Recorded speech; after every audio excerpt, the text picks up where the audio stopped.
Hello friend, welcome to my channel editing in नेपालमा तपाईहरुलाई स्वागत छ। आज म तपाईहरुलाई यस भिडियोमा रहेर स्न्याप एप्लिकेसनको बारेमा जानकारी दिन्छु। स्न्याप एप्लिकेसन त्यस्तो एप्लिकेसन हो जहाँ 28 वटा भन्दा धेरै टुलहरुबाट फोटो एडिटिङ गर्न सकिन्छ र ती 28 वटा टुलहरु मध्ये म तपाईहरुलाई आज मोस्ट इम्पोर्टेन्ट टप 5 टुलका बारेमा जानकारी दिनेवाला छु। जान्नै पर्ने टुलहरु रहेका छन्। भिडियोलाई सुरु गर्नु भन्दा पहिले यो भिडियोलाई लाइक गर्नु भएको छैन भने लाइक गर्नुस् र च्यानललाई सब्स्क्राइब गर्नु भएको छैन भने च्यानललाई सब्स्क्राइब गरी छेउमा रहेको बेल आइकनलाई क्लिक गर्न नभुल्नु होला। ती मोस्ट इम्पोर्टेन्ट टप 5 टुलका बारेमा जानकारी लिऊ।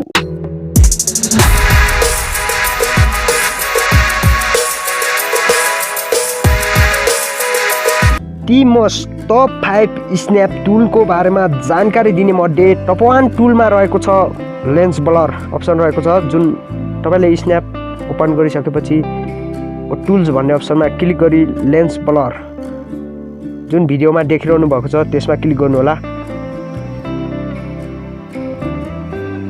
कतिको तपाईको ब्लर राख्न चाहनुहुन्छ त्यही अनुसार घटबड गराउनु होला। यो एक ठाउँमा राखिदिनु हो। त्यसपछि राइट अप्सनमा क्लिक गरी त्यसपछि भ्यू एडिटमा क्लिक गरेर लेन्स ब्लरमा ओपन गर्नुहोस्। ब्रश भन्ने अप्सनमा क्लिक गरी तपाईले फोटोलाई ब्लर गर्न सक्नुहुन्छ। यदि फोटोलाई कसरी ब्लर गर्ने भन्ने बारेमा फुल ट्युटोरियल चाहनुहुन्छ भने मैले लिंक डिस्क्रिप्सन बक्समा दिएको छु, तल गएर हेर्नु होला।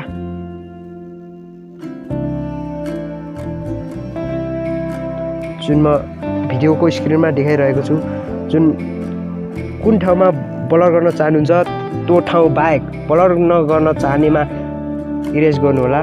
जसरी मैले तपाईले यी छोटकरीमा जानकारी दिएको फुल ट्युटोरियल मैले लिंक डिस्क्रिप्सन बक्समा दिएको छु।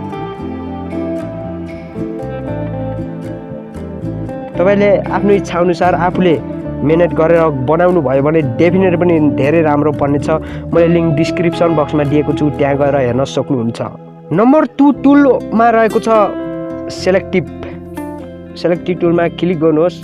त्यसपछि कुन ठाउँमा तपाईले जस्तै हाइलाइट कम छ, स्याडो कम छ भने त्यही अवस्थामा लग्नुहोस्। त्यसपछि हाइलाइट बढेमा बढ्नेछ र यदि घटाउनु भयो घट्नेछ, जुन भिडियोमा देखिसक्नु भएको छ। अझै प्लस अरु ठाउँ पनि गर्न चाहनुहुन्छ भने प्लस अप्सनमा क्लिक गर्नुहोस्। त्यसपछि फेरि तपाईले जुन हातमा राखिदिए मैले घटाउने बढाउने गर्न सक्नुहुन्छ। म जुम गरेर देखाइदिए, देख्नु भएको छ। नम्बर 3 मा रहेको छ प्रोतराई भन्ने टुल। यसको काम भनेको विशेष तपाईले फेस स्मुथ गर्नलाई आवश्यक पर्ने हुन्छ। यदि तपाईहरुले फेस स्मुथको टुलको खोजीमा हुनुहुन्छ भने यो अप्सन नै बेस्ट हुन सक्छ तपाईहरुको लागि। यहाँ धेरै फिल्टरहरु रहेका छन् जुन तपाईले फेस स्मुथ गर्न सक्नुहुन्छ। जस्तै कम्बो 1, कम्बो 3 जस्तै लगायत थुप्रैहरु छन्।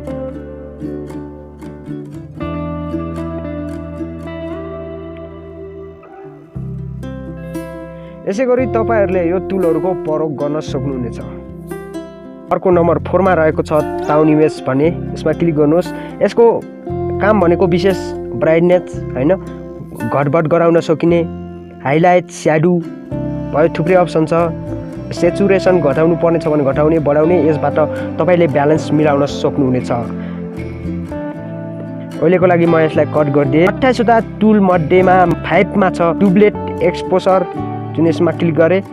त्यसपछि यहाँबाट क्लिक गर्ने भनेको ब्याकग्राउन्ड चेन्ज गर्न सक्नुहुन्छ। जस्तै म भिडियोमा देखाइदिन्छु। जस्तै प्लस तपाईले आफ्नो ग्यालरीको ब्याकग्राउन्ड चेन्ज गर्न सक्नुहुन्छ।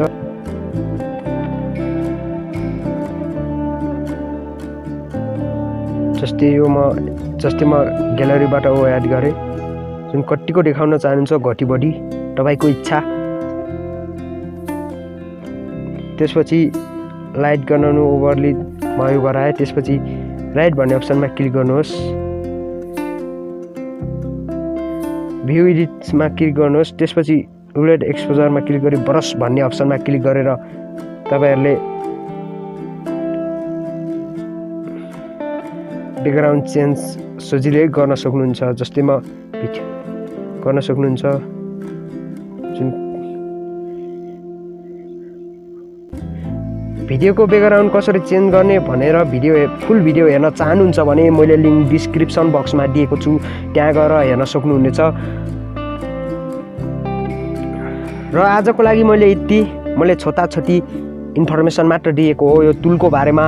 म आशा गर्छु तपाईहरूले सबै बुझ्नुभयो होला। यदि बुझ्नु भएन भने फेरि भिडियोलाई प्ले गरेर हेर्नु होला, त्यसपछि बुझ्नुहुनेछ। र यसका भिडियोहरू पनि छुट्टै भिडियो टुलका बारेमा छुट्टै भिडियोहरू पनि मैले बनाएर डिस्क्रिप्सन बक्समा दिएको छु, गएर चेक गरेर हेर्न सक्नुहुन्छ। अथवा मेरो च्यानललाई भिजिट गरेर हेर्नुभयो भने पनि फोटो एडिटिङ र भिडियो एडिटिङ सम्बन्धी टिप्स एन्ड ट्रिक, सम्पूर्ण video editing and photo editing सम्बन्धी भिडियोहरू हेर्न सक्नुहुन्छ। र अहिलेसम्म पनि भिडियोलाई लाइक गर्नुभएको छैन भने प्लिज लाइक गरिदिनु होला, र च्यानललाई सब्सक्राइब गर्नुभएको छैन भने पनि च्यानललाई सब्सक्राइब गरी सपोर्ट गरिदिनु होला। यस्तै खालको इन्ट्रेस्टिङ भिडियो फेरि पनि लिएर उपस्थित हुनेछु। अहिले भने बिदा हुन चाहन्छु। Bye bye.